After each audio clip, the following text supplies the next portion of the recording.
Bismillah bi walibni warwil kudus al-illahul wahid, demi nama Bapa, Putra, dan Roh Kudus ketiganya yang esa. Shalom sahabat yang dikasih oleh Tuhan, berjumpa kembali dengan saya di channel ini. Terima kasih buat teman-teman yang selalu setia mendukung perkembangan channel ini dengan cara subscribe, like, komen, dan share. Tuhan memberkati kita.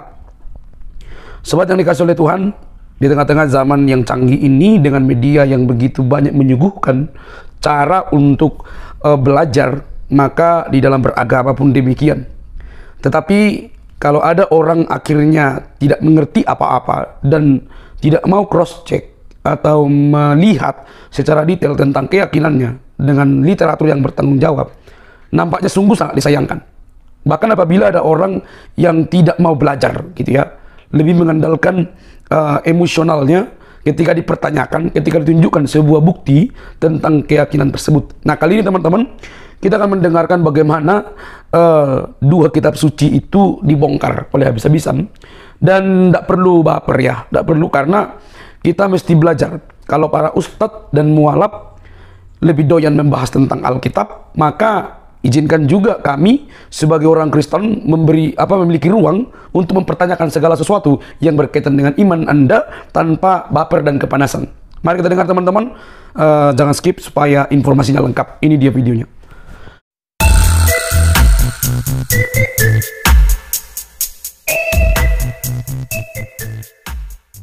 Yang tidak bersunat, tetapi lakukanlah Taurat itu tanpa menjadi batu sandungan bagi orang lain yang tidak melakukannya. Kerjakan seluruh hukum Taurat itu. Itulah kesempurnaan kamu di dalam Kristus, karena Kristus itu adalah sempurna. Ingat ya, Dia sudah menjadi seperti kamu, maka kamu juga harus menjadi seperti Dia. Itulah bentuk manunggalnya kita, bentuk menyatunya kita dengan Kristus, yang artinya adalah surga itu. Seperti itu, Bro Perjuang. Kopi lagi. Sama ini bisa join kayak Mas. Ada lagi yang mau kamu tanyakan? Aku pengen belajar sih semuanya. Pengen join Ya. kayak di grup atau Kan gimana. banyak kalau orang belajar itu. Aku mau ngutip salah satu kata atau salah satu ayat di dalam Ulangan, dikatakan Shema, Shema, Shema, selalu seperti itu. Dengarkan, dengarkan. Belajar itu harus mendengarkan. Shema Israel, dengarkanlah Israel. Kamu juga demikian. Shema, dengarkan. Kalau ingin belajar, kalau ingin taat kepada Kristus, dengarkan. Mendengar bukan berarti kamu hanya mendengarkan menggunakan telingamu, tetapi mengerjakannya dengan ketaatan ketika kamu mendengarkan itu. Jadi kalau mau belajar berapologetika, kuasai dulu materimu. Dan banyak mendengarkan. Mendengar, mencatat, mendengar, mencatat, lakukan. Gitu ya Brody ya. Pejuang skripsi. Kopi lagi Mas.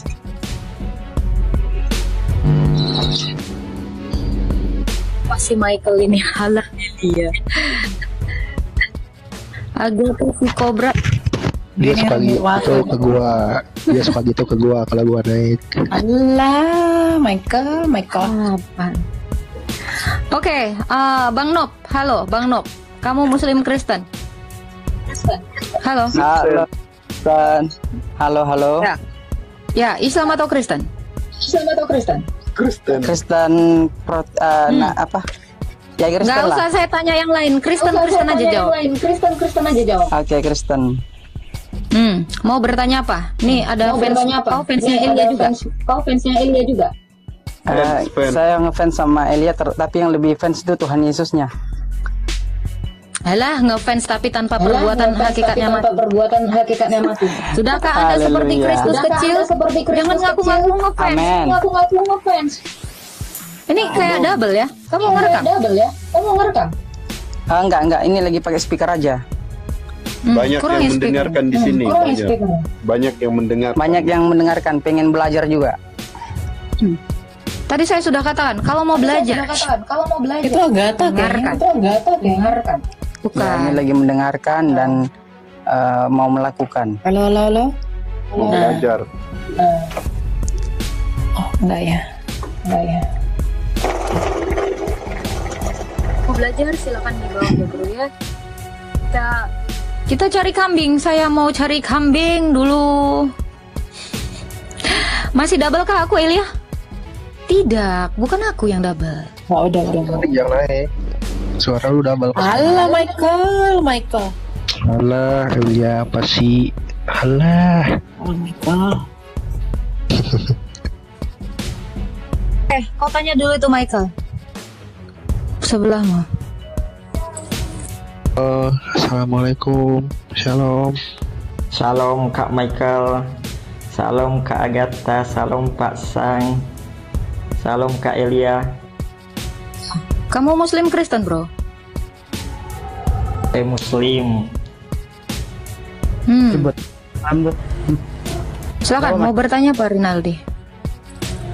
Saya mau bertanya sama Kak Elia ini. Kebetulan di sini ada Kak Elia ya kan? Kak Elia. Halo Kak Elia. Kenapa? Ya, saya di sini ingin menanyakan. Saya lihat di sini ada ayat di dalam Yohanes 13 ayat 16 ini Kak. Oke. Ini siapa sih yang feedback? Aku ya? Halo? Ya, atau ini mungkin bisa dibuka atau saya bacakan ini ayatnya Kak. Baca. Nah, di sini kan Yohanes 13 ayat 16. Sesungguhnya aku berkata kepadamu, seorang hamba tidaklah lebih tinggi daripada tuannya, ataupun seorang utusan daripada yang mengutusnya. Ya kan di sini dijelaskan bahwa seorang hamba itu tidak lebih tinggi daripada tuannya ya Kak.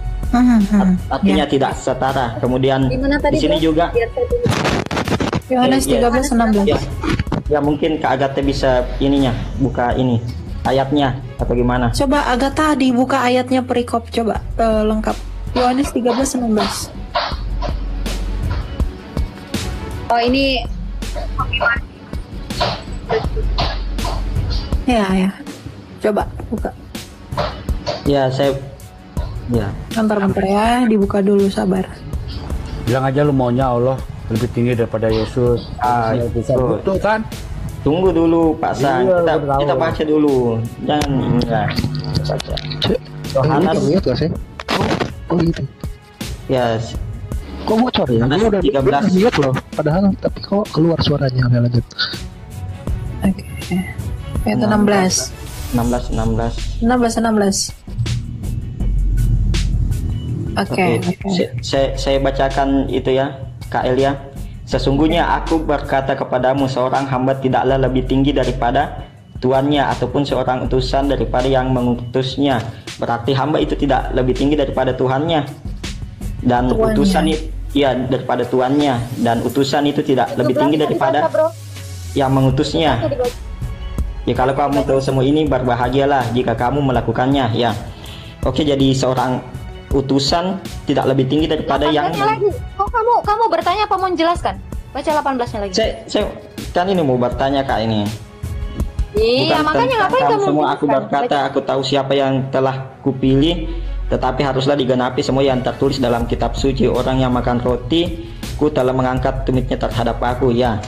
Saya ingin bertanya tadi itu ayat 16 Kak, bahwa seorang utusan tidak lebih tinggi daripada yang mengutusnya. Lanjutkan bro. Iya, lanjutkan dulu. Ya, aku mengatakan kepadamu sekarang juga sebelum hal itu terjadi, supaya jika hal itu terjadi kamu percaya bahwa akulah dia. Sungguhnya aku berkata kepadamu, siapa yang menerima orang yang kuutus. Oke, dia dikatakan apa? Apa katanya? Yang mana? Kamu percaya bahwa akulah dia. Sesungguhnya aku berkata kepadamu, siapa yang menerima orang yang kuutus. Dia di sini konteksnya mengutus murid-muridnya. Maka murid-muridnya itu pasti lebih rendah daripada dia. Itu konteksnya. Ya, tetapi di sini kan, ya tunggu dulu. Seorang utusan tidak lebih tinggi daripada yang mengutusnya. Terus kenapa? Terus kan ada ayat lain di Yohanes berapa itu? Tunggu saya lihat dulu. Nah, ini penjelasannya. Ini penjelasannya tuh. Enggak, di sini kan dalam. Sekarang saya tanya kau. Di sini Yohanes 17 ayat 3 kan di dalam Yohanes 17 ayat 3 Yesus itu utusan. Bro, baca dulu konteksnya. Baca dulu konteksnya. Yesus membasuh kaki murid-muridnya. Oke. Di sini yang dimaksud sesungguhnya yang mengutus itu tidak lebih tinggi atau tidak lebih rendah dari yang diutus. Iya. Ini kamu harus pahami dulu konteksnya adalah ini dia. Siapa yang menerima orang yang kuutus? Dia konteksnya mengutus murid-muridnya. Saya tanya, Rasul itu apakah lebih tinggi dari Tuhan Yesus? Iya. Tidak lebih tinggi. Berarti utusan itu kan? Itu konteksnya. Ya. Sudah paham? Berarti yang kamu mau tanya kenapa? Ya, yang mau saya tanyakan di Yohanes 17 ayat 3, kan di situ jelas dikatakan bahwa Yesus Kristus adalah utusan, Yesus Kristus yang telah Engkau utus. Oke. Ini jawabannya. Tunggu sebentar. Nih jawabannya. Filipi 2 ayat 6 sampai yang ke-7. Terlalu gampang ini. Baca ayat 6-nya ya, Bro. Baca. Ya. Yang apa itu? Yang walaupun dalam kepala tidak menganggap kesetaraan dengan Allah itu sebagai yang harus dipertahankan. Oke, stop. Kalau dia mengatakan tidak menganggap kesetaraannya, artinya apa? Apa itu? Artinya apa? Kalau dia tidak menganggap kesetaraan itu, artinya sebelumnya dia setara. Kenapa dikatakan di dalam Yohanes 17 ayat yang ketiga, Bapa yang mengutus dia, kamu maknai sebagai Bapa itu lebih tinggi daripada dia? Karena ini. Baca lagi, Bro. Tidak menganggap kesetaraan dengan Allah itu sebagai milik yang harus dipertahankan, melainkan apa, Bro? Baca. Melainkan telah mengosongkan dirinya sendiri dan mengambil rupa seorang hamba. Kalau misal saya ambil ini, saya adalah manusia. Ketika saya ambil ini, apakah saya berubah jadi ini? Iya, berarti Yesus itu ketika saya ambil ini, apakah ini berubah menjadi saya? Saya ambil nih, saya berubah jadi buku ini enggak. Apakah dia tetap setara dengan Bapa? Nah, tadi kamu sudah jawab tidak. Kembali ke ayat tadi. Berarti dia merendahkan dirinya dan mengambil rupa seorang hamba. Baca. Iya. Berarti baca, Bro. Dia ini baca. Ia telah merendahkan dirinya. Oke. Berarti awalnya sebentar, ini saya jelaskan. Ini setara. Awalnya ini setara. Yang satu ini merendahkan diri. Maka jadilah perkataan Yesus itu, yang mengutus ini harus lebih tinggi dari yang diutus. Kenapa? Karena ini telah merendahkan diri. Sebenarnya tadinya dia gini, setara, tetapi dia merendahkan diri. Pertanyaan kamu, berarti Yesus ini lebih rendah dong dari Bapa yang mengutus dia? Ya, karena dia merendahkan diri dan tidak menganggap kesetaraan itu sebagai milik yang harus dia pertahankan. Supaya apa? Ada tujuannya. Yang kamu tanyakan harusnya ini, kenapa Tuhan Yesus itu merendahkan diri dan taat sampai mati, bahkan sampai mati di kayu salib? Supaya apa? Supaya Allah meninggikan dia. Jadi sebelumnya dia setara, lalu dia merendahkan diri. Ketika dia sudah melihat, nih, Bapak yang mengutus dia sudah melihat dia merendahkan diri, ditinggikan. Itu, paham? Paham. Terima kasih penjelasannya sangat. Iya. Paham ya? Oke, pintar. Ya, paham. Dari ini menjadi dia menjadikan dirinya menghamba. Menjadi hamba. Menjadi sebelumnya dia hamba. Tidak. Kalau dia menjadi hamba, sebelumnya dia hamba atau tidak? Dia bukan hamba, ya sudah paham. Nah, paham ya? Lalu kamu mau bahas Yohanes 17 ayat 3? Mau saya jelaskan itu? Ya, sudah. Saya sudah paham ini. Saya mau bertanya lagi nih, Kak. Oke, mau sudah saya paham, jelaskan sudah Yohanes paham, 17 sudah ayat 3? paham, sudah Sabar paham, dulu. sudah paham. Tadi 17 kamu ayat membawa 3. Yohanes 17 ayat 3. Mau Iya, saya kan bantu sudah jelaskan? dijelaskan tadi, kan sudah dijelaskan. Saya sudah paham bahwa utusan itu maksudnya bukan seperti itu. Saya sudah paham. Oke, sebentar bro. Saya mau kasih tahu kamu. Kami mengimani Yesus sebagai utusan. Saya mau kasih sedikit lagi sama kamu. Boleh bantu saya baca bro? Ayat 4. Namun. Yang mana ayat 4? Ayat 4. Namun setelah genap waktunya Allah mengutus anaknya. Yang lahir. Sebentar. Ya. Ketika dikatakan Allah mengutus anaknya, Allah inilah yang disebut Bapa. Allah ini adalah Bapa. 1 Korintus 8 ayat 6 itu ada ayatnya. Allah adalah Bapaknya. Bapaknya Yesus itu adalah Allah. Kalau Bapaknya Allah, anaknya apa, bro? Ya. Apa?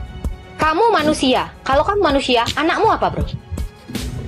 Manusia. Iya. Kalau Bapaknya Allah, anaknya apa? Anaknya adalah Allah. Nih, saya kasih tahu. Ini anaknya itu. Betul. Ini anaknya. Iya. Pada mulanya adalah anak. Anak itu firman. Anak itu bersama-sama dengan Allah. Dan anak itu adalah Allah. Siapa anak itu? Betul. Firman. Jadi anak itu Allah. Karena bapaknya Allah. Paham? Ya, paham. Paham. Jadi kalau kamu bertanya tentang kepengutusan Kristus, justru saya mau mengangkat keilahiannya.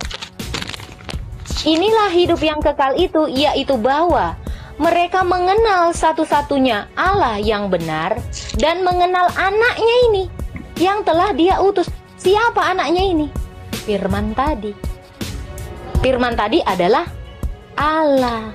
Seperti kamu mengutus anakmu, anakmu tidak berubah jadi babumu, melainkan dia tetap anakmu yang kamu utus.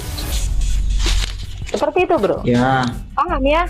Si Reynadi ini cerdas, sepertinya SDM-nya tinggi nih. Kita kasih tepuk tangan dulu.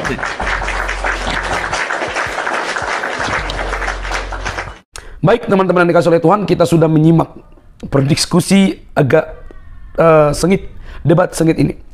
Ya, memang kalau bicara soal agama tidak ada habis-habisnya, memang betul itu. Dan saya meminta kepada teman-teman yang menyaksikan diskusi atau debat ini, tuliskan di kolom komentar apa respon teman-teman. Jadi wajib dibarengi dengan data atau literatur yang bertanggung jawab manakala kalian ikut berdiskusi, itu pentingnya. Jadi bukan hanya klaim, bukan hanya omong besar, tapi harus dibarengi dengan bukti-bukti valid yang bertanggung jawab terhadap apa yang Anda katakan. Nah, kalau misalnya akhirnya dalam diskusi tersebut dibuktikan ada yang ahistori, hal itu wajar gitu ya. Karena apa? Karena biasanya sesuatu yang dapat dibuktikan itu harus berdasarkan sejarah. Sejarah artinya sejarah yang sudah lampau, yang benar-benar terjadi, bukan berasal dari sebuah halusinasi atau klaim. Dan apabila dipertanyakan, maka Anda yang tidak mengerti semestinya belajar dan mencari tahu apa yang Anda yakini, bukan malah menyerang, bahkan lebih identik ngeklaim tanpa mau belajar. Jadi Anda mau ustadz yang terkenal sekalipun, yang tamatan dari luar negeri, dari Mesir, atau dari mana saja, belum tentu Anda lebih pintar dengan orang-orang yang belajar dan banyak literaturnya yang bertanggung jawab, begitu ya. Karena sebuah tamatan itu mudah sekali didapatkan di zaman sekarang. Tetapi ilmu itu proses di mana kita dapat belajar dan mendalami segala sesuatu.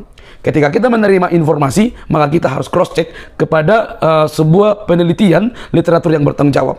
Nah, apa yang dipertanyakan oleh Sofiatul dan teman-teman dalam diskusi tersebut terhadap polemikus muslim itu membuat dia bingung gitu ya. Ketika dikatakan ahistori, buktikan kenapa kok disebut ahistori, bukan malah ngelantur kemana-mana. Nah, kalau Anda bertanya tentang Alkitab, tidak perlu diragukan, karena Alkitab itu sudah berdasarkan sejarah. Alkitab itu bukan buku yang kedebuk dari langit menjadi buku, atau mulai dari Kejadian sampai Wahyu yang sudah tertulis jatuh dari langit. Enggak. Alkitab itu dituliskan berdasarkan kejadian kronologi sejarah yang terjadi gitu ya. Bukan buku yang jatuh dari langit, itu enggak. Jadi itu dituliskan berdasarkan fakta yang terjadi. Misalnya Yesus dituliskan oleh para saksi mata itu berdasarkan apa yang mereka saksikan, apa yang mereka lihat. Itu sebabnya dalam 1 Yohanes 1 ayat 1 sampai 3, Bapak Ibu boleh membuka di dalam Alkitab masing-masing atau polemikus bisa buka. Yohanes sang rasul berkata dengan jelas di situ, apa yang kami lihat, apa yang kami saksikan dengan mata kami, dan apa yang kami raba, itulah yang kami tuliskan dan kami katakan kepada Anda. Artinya itu siapa? Tentang Yohanes 1 ayat 1. Apa itu? Firman menjadi manusia. Sampai di sini pasti Anda tidak paham.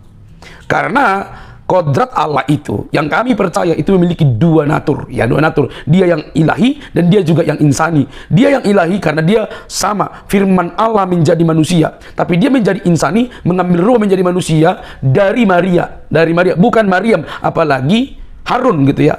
Oh, itu sejarahnya terbalik-balik kalau begitu nih. Nah, kita lanjut. Teman-teman, kalau kita belajar tentang sejarah, itu tidak mungkin bertolak belakang. Maka kalau Anda mau menyamakan Isa dan Yesus di dalam standar Quran dengan Yesus yang di Alkitab, Anda sungguh berhalusinasi. Tapi kalau Isa, ini ingat lagi nih, jangan terlalu baper ya. Kalau Isa, nama Isa, itu bisa juga disematkan kepada Yesus, kepada orang-orang yang berbudaya yang memakai nama Isa. Itu tidak masalah. Misalnya, Yesus dalam bahasa Indonesia, maka dia di orang Batak beda lagi, di orang Karo beda lagi, di orang Ambon beda lagi. Itu semua berbeda-beda. Tetapi kepribadi yang sama. Nah, kalau bahasa itu kan tidak beragama, bahasa itu netral, budaya itu netral, jadi tidak perlu baper. Nah, kalau teman-teman ditanya, buktikanlah keyakinan Anda itu sesuai dengan fakta sejarah tanpa marah-marah. Oke? Semoga kita cerdas, karena firman Tuhan katakan kita harus memberikan pertanggungan jawab terhadap iman kita kepada mereka yang menyalahpahami, mempertanyakan tentang iman kita. Tetapi baiklah dengan sopan, dengan hormat, supaya mereka yang mungkin memfitnah kamu karena kesalehanmu pun hidup mereka berubah. Oke? Sampai di sini teman-teman video saya. Jangan lupa untuk mendukung dengan cara subscribe, like, comment, dan share. Sampai ketemu di video selanjutnya. Tuhan memberkati kita. Bye-bye.